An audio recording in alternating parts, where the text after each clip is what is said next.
afternoon from Los Angeles, and welcome to Stock Market Today. On today's show, we're going to be taking a look at Apple, AMD, as well as Zoom Video, but we begin with a look at the major indexes. It's Alyssa Coram here with Ed Carson. And Ed, it was not a good day at all in the stock market. The NASDAQ ended up closing about 3.7% lower for the day. Also, huge losses for the S&P 500 and Dow. A little bit off of session lows, but very heavy losses. Very heavy losses, and we're heading back towards those lows at the end of the day.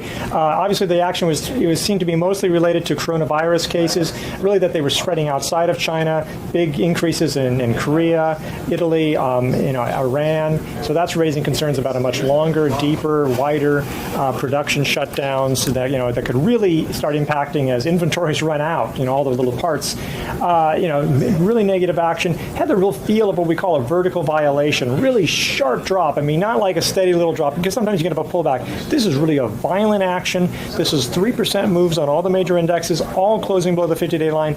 Really not good action. We were hoping for a pullback to the 21-day line or the 50-day line, but not like this. Exactly. And as Ed mentioned, those vertical violations, in the past, when we've seen those sharp drops like that, that often means that we could potentially see choppy sideways down action for a couple of months, right? Yeah, I mean, this one's sort of weird because you could argue that, we got enough headlines. If suddenly the caseloads dry up again in Korea and Italy, and you say, okay, right, you could see a rebound once again, but there is a concern that this will be a lasting economic impact, so that's not easy to come back from. Right. Well, let's take a look at some individual names. Apple on everyone's radar, checking in on that big cap tech stock, finishing the day down about 4.8%, undercutting its 50-day line, a little bit off of session lows. I was trying to see if it could hold on to that 300 price level, maybe. Wasn't able to do that even, Ed. Yeah, and here we have a weekly chart, so it also went below the 10-week line.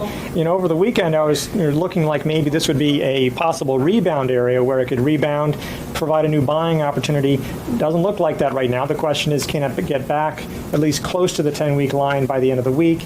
It is forming another base. This is the first time it's sort of undercut that level since, when it broke out sort of in September, then finally in early October. Been a big run. It's understandable to have a pause. But look, I mean, it relies heavily on China for iPhone production and demand. They obviously warned last week. If this spreads out, it's just a really negative situation for that. Yeah, that's right. And also just a caution, a lot of voices out there like to say during times like this that you should buy on the dip. Yeah. However, we do not advise that. You want to be buying into strength and when market conditions are good. Yeah, and it's one thing to get to see it moving back up a little bit, this stock and the market before you do that. Yeah. All right. Well, moving on, let's check in on AMD because those shares were able to find support at their 50-day line, but the decline today was nearly 8% in above average turnover. This one's been on a really big run since a breakout last fall. Still up about 38% from that buy point, but well off of highs just from a few days ago. Yeah, it really sold off hard on Friday as well. That was a real negative sign because AMD and NVIDIA, they had really sort of shrugged it, sort of the other selling. It's like, okay, other chips were running into some trouble here and there, and they just never really noticed it.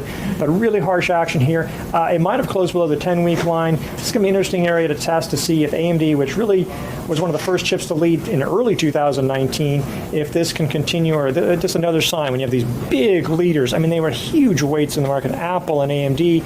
If they're struggling, it's really hard to see the market, continue to do well. Yeah, that's a very good point. And last but not least, let's take a look at Zoom Video. This was IBD's stock of the day today. It gained about 3%. Heavy turnover here. This is a daily chart. A little bit of a whipsaw action today here for this stock, but a nice looking relative strength line here. That's the blue line on the chart.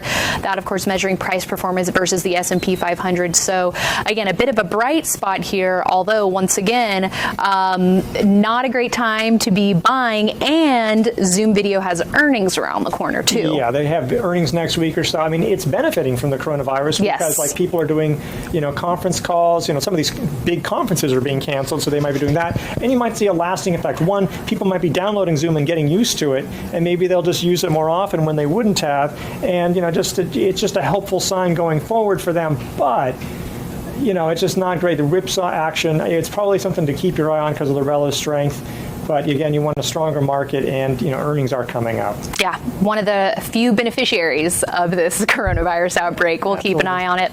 And check out that Stock of the Day story for more details. And of course, the in-depth analysis will continue tomorrow morning on IBD Live. That's where you can trade live with the professionals, get all the in-depth insights of how you should be handling your portfolio now, given these market conditions. Yeah, and I thought today was really great because we're really talking about not just about individual stocks, which is important, and how you might handle it depending on where you bought it, but just your overall portfolio, where you are, make sure to be acting more defensive. I mean, be defensive now so you can play offense later. Yes, and you can check out our live tweets for IBD Live on Twitter. We are on social media, not only Twitter, but also Facebook, YouTube, and Instagram. So make sure you follow and subscribe to stay up to date on all the latest, and reach out to us with your questions. All right, everyone, thank you for joining us, and we'll see you right back here tomorrow.